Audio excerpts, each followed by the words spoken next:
अगर हम मध्य प्रदेश की बात करें, यहां से कांग्रेस का सूपड़ा साफ हो गया, क्लीन स्वीप कर दिया है बीजेपी ने कांग्रेस का। लेकिन 29 में से 29 सीटें कांग्रेस पहले ही गंवा देती 2019 में। अगर छिंदवाड़ा जो लगातार कमलनाथ का गढ़ रहा है, वहां से कांग्रेस फिर से नहीं जीतती, लेकिन इस बार वो भी हो गया।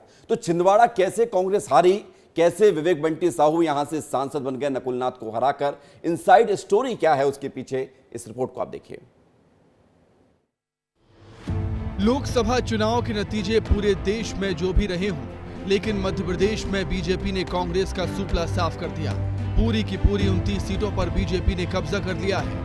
मध्य प्रदेश कांग्रेस को सबसे बड़ा झटका छिंदवाड़ा लोकसभा सीट पर लगा, क्योंकि कांग्रेस का गढ़ मानी जाने वाली छिंदवाड़ा में बीजेपी का कमल खिल गया। छिंदवाड़ा से कांग्रेस के प्रत्याशी और कमलनाथ के बेटे नकुलनाथ को बीजेपी प्रत्याशी विवेक बंटी साहू ने 1,13,558 वोटों से हरा दिया। नकुलनाथ की हार के बाद कमलनाथ ने क्या कुछ कहा, सबसे पहले आपको वो सुनाते हैं। छिंदवाड़ा की जनता जो फैसला करती है मुझे स्वीकार है। अब आपको बताते हैं कि आखिर छिंदवाड़ा को कांग्रेस और कमलनाथ परिवार का गढ़ क्यों कहा जाता है। कमलनाथ परिवार का सदस्य ही यहां से सांसद रहा है। 1980 में कमलनाथ पहली बार सांसद बने। कमलनाथ 9 बार सांसद चुने गए। अलकानाथ भी छिंदवाड़ा से सांसद रही। नकुलनाथ 2014-2019 में सांसद रहे। छिंदवाड़ा सीट से दूसरी बार बीजेपी जीती है। 1997 में बीजेपी से सुंदरलाल पटवा जीते थे।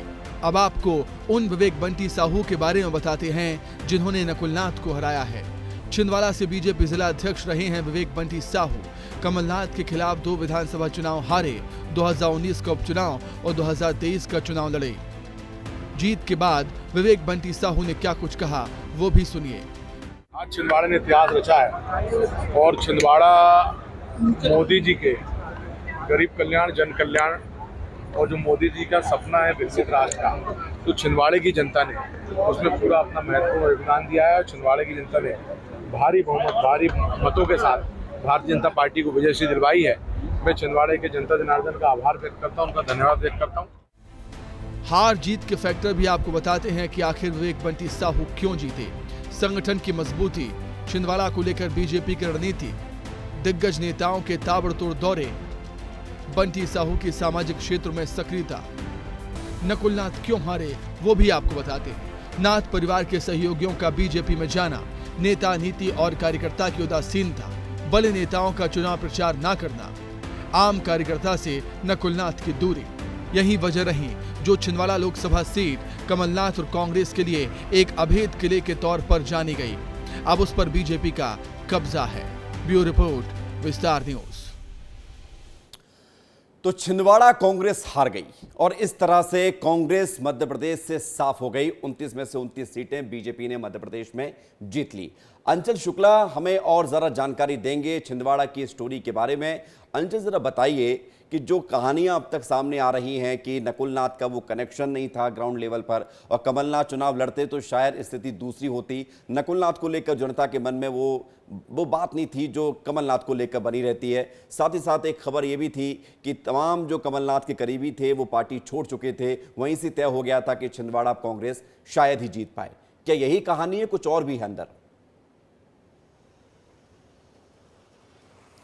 विवेक, देखिए इसके पीछे 2 कारण हैं। मैंने छिंदवाड़ा को लगभग 1 हफ्ते तक कवर किया है। चुनाव के दिनों में घर का भेदी ही लंका ढाता है। आप समझिए कि जो चुनाव कार्य में लिप्त रहा करते थे, चुनाव निपटाते थे और जो चुनाव जिताते थे, जिसको कहते हैं मैनेजमेंट और प्लानिंग जो लोग करते थे, वो सारे लोग भारतीय जनता पार्टी में चले गए और ये वहाँ की जनता देख रही थी। और भारतीय जनता पार्टी की अंत्योदय तक पहुँचने वाली जो नीतियाँ थी, उसका लाभ छिंदवाड़ा की जनता को जिस तरीके से लगातार मिलता रहा। मुख्यमंत्री जब शिवराज सिंह चौहान जी थे, तब भी लगातार देखिए वो दौरे कर रहे थे। विधानसभा चुनाव में भी वो लगातार छिंदवाड़ा जाते रहे थे और वहाँ जीत की बात करते थे। लेकिन बड़े आश्चर्य की बात है कि छिंदवाड़ा, जहां पर विधानसभा चुनाव में अच्छी खासी बढ़त कांग्रेस को मिली, लोकसभा चुनाव में उन्हीं कमलनाथ के गढ़ में उन्हीं कमलनाथ के पुत्र को क्यों हरा दिया गया। कमलनाथ से जनता का सीधे सरोकार था और इस बार चुनाव में वो लोगों से कह भी रहे थे कि हमने आपके लिए किया है और आपके लिए करते रहेंगे। इस तरीके के वादे और दावे करते रहे। लेकिन भारतीय जनता पार्टी ने जिस तरीके से नीति बनाई, हर बूथ पर 370 वोट बढ़ाने की बात कही, 10% वोट प्रतिशत बढ़ाने की बात कही। और देखिए छिंदवाड़ा में जिस तरीके से मतदान हुए हैं वो इस चीज के लिए, क्योंकि भारतीय जनता पार्टी लगातार इस चीज की चिंता जाहिर कर रही थी कि जहां पर भी मतदान कम हो रहे थे उस सीट को लेकर के उनकी चिंता थी, और ये नतीजों में भी नजर आ रहा है। लेकिन इसके अलावा आप देखिए कि भारतीय जनता पार्टी का संगठन, एक एक कार्यकर्ता, और इसके अलावा अमित शाह का रात छिंदवाड़ा में रुकना मतदान के एक दिन पहले, तो ये तो आप जानते ही हैं कि भोपाल रुके, छिंदवाड़ा रुके,